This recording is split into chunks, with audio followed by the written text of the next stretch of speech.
Welcome to Exchange Rates UK TV. It is the 1st of October 2021. Happy Friday. Last Friday of first Friday of October, first trade day of the month in a new quarter. Hope everybody's September went really well for you. It was a long September, it felt like, but also quite short. There's a lot of volatility in the markets all over the place. Equities, we're worried about the Evergrande situation, and then everybody's freaked out about inflation because inflation is kind of creepily high across the board, and you've got the European Central Bank, the Federal Reserve, the Reserve Bank of Canada, England, Bank of England.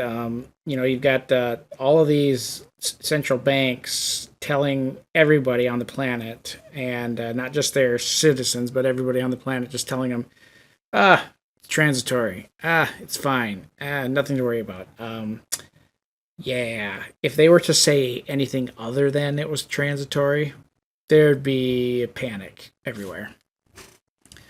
All right, but saying that, let's get into it. So Solana, it actually continues to be in a bear flag here, and it's had a beautiful spike up here, but it's getting close to some.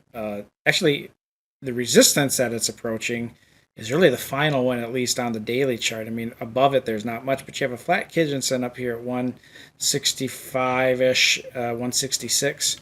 There's hidden bearish divergence already printing on the oscillators here, and that's not a sign of strength. That's a sign of weakness, and it's one of those things that pops up where you think.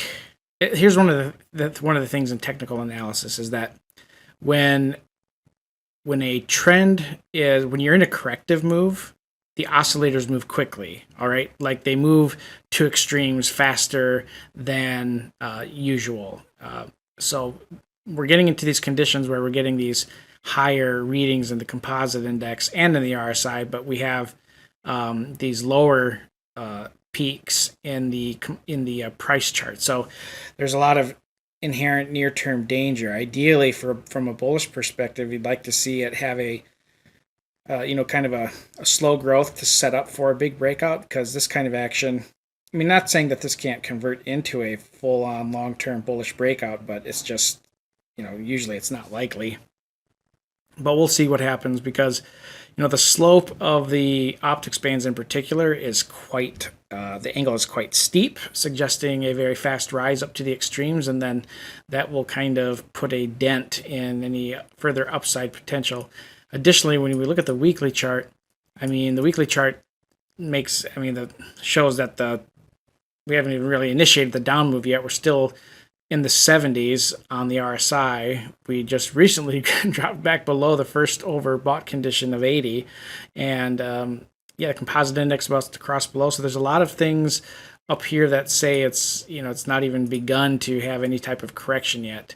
Then when you look at the monthly, there's not enough data really to look at the monthly, but yeah, there it is. So watch for some weakness, and definitely watch, just like I mentioned in Chainlink's video today, 55 and 65 in the RSI are the levels to watch, because if price gets halted up against one of those levels while it's at resistance somewhere, that could be a top, and you'll want to be careful of that. But otherwise, that does it for me on Solana. I hope you guys all have a great Friday, have a great weekend, and look forward to speaking with you later. From all of us here at Exchange Rates UK TV, please don't forget to like, comment, and subscribe.